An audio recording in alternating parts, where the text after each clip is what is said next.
গতকাল ঐক্যবদ্ধ কমিশনের যে আলোচনা, সে আলোচনায় আমরা দেখেছি ৩-৪ ধরনের কথা হয়েছে। জামায়াত ইসলাম যেটা বলেছে, একটি দলের সঙ্গে আলোচনা করে ভোটের তারিখ মানা হবে না। অন্যদিকে বিএনপি বলছে রাষ্ট্রীয় মূলনীতি ঠিক করবে সংসদ। এনসিপি সদস্য সচিব আক্তার হোসেন বলেছেন এই সংবিধান রাখা যাবে না। আবার ৩ আগস্ট শহীদ মিনারে সনদ জুলাই ঘোষণা দেবে এনসিপি। তাহলে তিনি শঙ্কা করছেন ফ্যাসিস্টদের নিয়ে, কিন্তু এখন যারা যুগপৎ আন্দোলন করেছেন, যারা ফ্যাসিস্টকে সরিয়েছেন, যারা রক্ত দিয়েছেন, তারাই কিন্তু ভিন্ন ভিন্ন কথা বলছেন। স্বৈরাচারী আওয়ামী যে শক্তি ছিল, তাদের বড় কোনো শক্তি এখন আছে বলে আমি মনে করি না। তবে অরাজকতা সৃষ্টি করার মতো অবস্থান তাদের নিশ্চয়ই আছে। তারা 15 বছর ধরে যেই প্রকারের লুটতরাজ করেছেন, সেটার মাধ্যমে অরাজকতা নিশ্চয়ই সৃষ্টি করা যায়।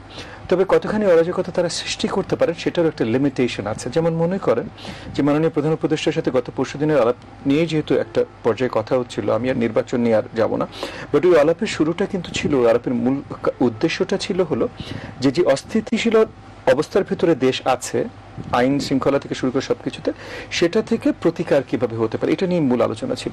সেখানে মাননীয় প্রধান উপদেষ্টাও পরিষ্কার করে ওনার আলোচনায় বলেন যে গোপালগঞ্জের আক্রমণটা থেকে এই জিনিসগুলো বিশেষ অস্থিতিশীলতা শুরু হয়। এটা ওনার কথা বলছি, এটা আমাদের কথা না। যে গোপালগঞ্জের আক্রমণ ইনসিডেন্টটা থেকে অস্থিতিশীলতার মূল ধাক্কাটা শুরু হয়। এবং তারপর আমরা সেক্রেটারিয়েটে দেখেছি, তারপর এই মাইলস্টোনে এত বড় একটা দুর্ঘটনা, এত দুঃখজনক একটা দুর্ঘটনা, কিন্তু এটা নিয়েও অপপ্রচার এন্ড হোয়াট নট এবং অনেক ধরনের ঝামেলা আমরা দেখেছি। এবং সেখানে মাননীয় প্রধান উপদেষ্টাও বলেছেন যে ইন্টেলিজেন্স রিপোর্টের কিছু ঘাটতি আছে। ওনারা পরিষ্কারভাবে জানেন যে ওই যে পতিত আওয়ামী যারা আছেন তাদের অনেকে এখানে ঝামেলা তৈরি করতে চেষ্টা করছেন।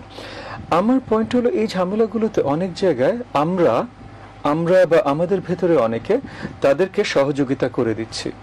যেমন পরিষ্কার অনেকগুলো নিউজ রিপোর্ট থেকেই বলছি, আমি নিজে জার্নালিস্ট না, ফয়েজ ভাই নিজে জার্নালিস্ট ছিলেন, ওগুলো সম্বন্ধে উনি আমার থেকে অনেক বেটার জানবেন।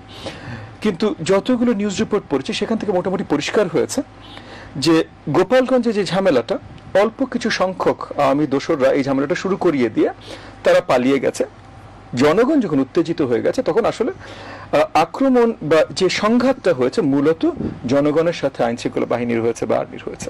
এই জিনিসটা তৈরি করার সুযোগটা করে দেয়া হয়েছে এক ধরনের রাজনৈতিক কর্মসূচি করতে যাওয়ার মাধ্যমে, যেটা হয়তো আরেকটু গুড সেন্স কুড হ্যাভ প্রিভেইলড, এটা এভাবে না করে আর অন্যভাবে হয়তো করা যেত।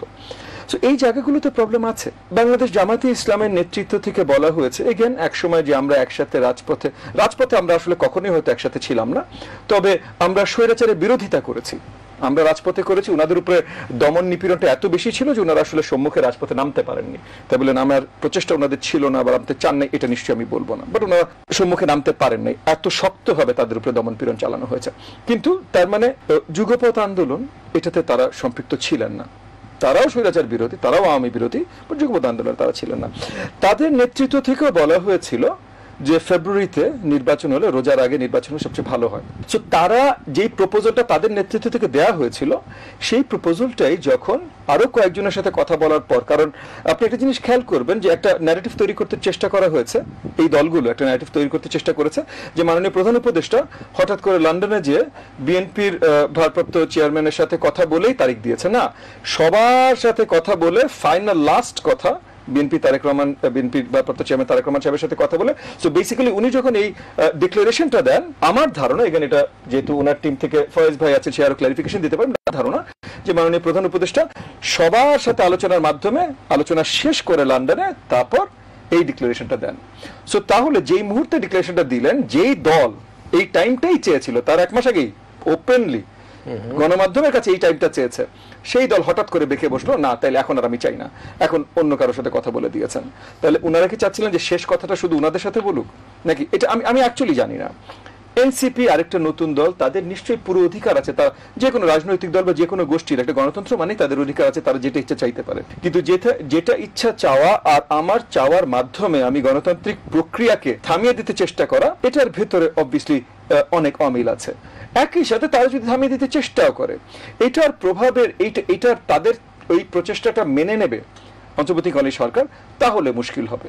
সো তারা বলতেই পারে আমরা এটা মানি না, আমরা ওইটা হলে করবো না, আমরা এটা হলে খেলবো না। আজকেও তারা বলেছেন তাদের কোনো আস্থা নেই নির্বাচন কমিশনের উপরে, যদিও নির্বাচন কমিশন কিন্তু এই অন্তর্বর্তীকালীন সরকার সবার সাথে আলোচনার মাধ্যমেই এই নির্বাচন কমিশন স্থাপনা হয়েছে। তারা এটা বলেছে যে জুলাই সনদে তাদের মন মতো না হলে তারা 3 তারিখে নতুন জুলাই সনদ দিবে। ঠিক আছে, তাহলে বাকি সবাই নিজেদের মতো জুলাই সনদ দেওয়া শুরু করবে, সকল সংগঠন জুলাই সনদ দেওয়া শুরু করবে, তাহলে এই জুলাই সনদের কোনো মানে থাকবে না। পয়েন্টটা জুলাই সনদের ছিল হলো যে সবাই একত্রিত হয়ে যেই জায়গায় একমত হবে, যেটা এই যে এখনো আজকেও কিছুক্ষণ আগে আলোচনা শেষ আপনার ঐক্যমত কমিশনে, মানে ঘন্টা দুয়েক আগে ঐক্যমত কমিশনের আলোচনা শেষ হয়েছে। দিন রাত ধরে তারা আলোচনা করে যাচ্ছে। তো এই আলোচনাগুলোর মাধ্যমে এতগুলো ঘন্টা শ্রম দিন দেওয়ার পর যেই জায়গায় সবাই একমত হবে সেটাই জুলাই সনদের উৎস হবে। কিন্তু এখন আপনার যদি মনে হয় যে না, ওনারা সবাই এগ্রি করেছে কিন্তু আমি আরো বেশি চাই, তো সেটা আপনার পার্সোনাল পয়েন্ট ভাই। আপনার পার্সোনাল পয়েন্ট জুলাই সনদ হইতে পারে না। আপনার পার্সোনাল পয়েন্ট আপনি এখন যদি এটিএন এর সব স্টাফকে নিয়ে করেন তাহলে এটিএন এর সনদ হইতে পারে, জুলাই সনদ হইতে পারে না, কারণ জুলাই আপনার মালিকানা নাই। আমার যেমন নাই, আমি বলছি আমি জুলাই সনদ দিতে পারি না, আমার জুলাই সনদের মালিকানা নাই। হ্যাঁ, জুলাইতে আমরাও ভাই মাঠে ছিলাম, যুদ্ধ করেছি। তার আগে 10 বছর আমরা মাঠে ছিলাম, যুদ্ধ করেছি। বিএনপি জামাতের খুব কম কর্মী আছে যারা automatically just by dint of being ওই পার্টির কর্মী যারা মাঠে ছিল না বা যুদ্ধ করতে হয় নাই। কিন্তু জুলাই সনদ তাদেরও না, জুলাই সনদ সবার। যে কোনো একজন আলাদাভাবে এই কথাটা বলাটা এটা দুঃখজনক, কিন্তু এগেন গণতন্ত্র, তাদের অধিকার আছে বলার। কিন্তু এটা অন্য কেউ সিরিয়াসলি নিলে তখন প্রবলেমটা শুরু হবে। সো আমরা আশাবাদী যে, এবং আমি মনে করি, আমি জাস্ট লাস্ট একটা জিনিস অ্যাড করি, আমি মনে করি স্পেশালি বাংলাদেশ জামাত ইসলাম, তারা অনেক নির্বাচন করেছেন, তারা নির্বাচনমুখী দল, তারা জানে নির্বাচন কি করতে হয়, কিভাবে কি করতে হয়।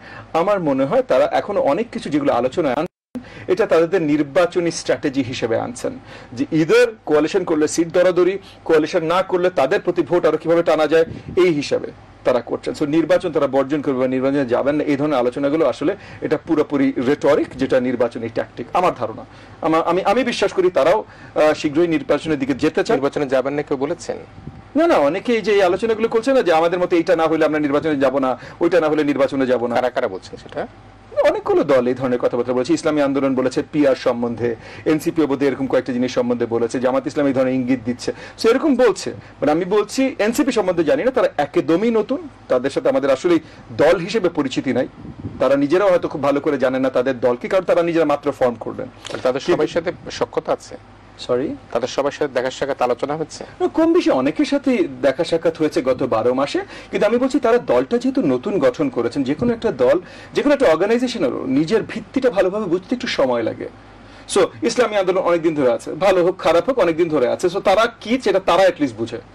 বাংলাদেশ জামাত ইসলাম অনেক প্রাচীন দল, তারা কি তারা খুব ভালো করে বোঝে। নির্বাচন তারা বহুবার করেছে, মানে অনেকে আছে আওয়ামী লীগের নির্বাচনগুলো করেছে, এর আগে স্বচ্ছ নির্বাচনগুলো জামাত ইসলাম করেছে। সো নির্বাচন আগে কি করতে হয়, নির্বাচন কিভাবে করতে হয়, কি কি স্ট্র্যাটেজি কাজ করে, কি কি ট্যাকটিক্স কাজ করতে পারে, এগুলোর সাথে তারা খুব ভালোভাবে পরিচিত। সো তারা নির্বাচনে যাবে। এনসিপি যাবে কিনা আমি আসলে জানি না, কারণ তাদের সম্বন্ধে তো আমি জানি না। বাট ওই যে নির্বাচন বর্জন বেরিয়েছে, আমার মনে হয় না মেজর কোনো পার্টি নির্বাচন বর্জন করবে।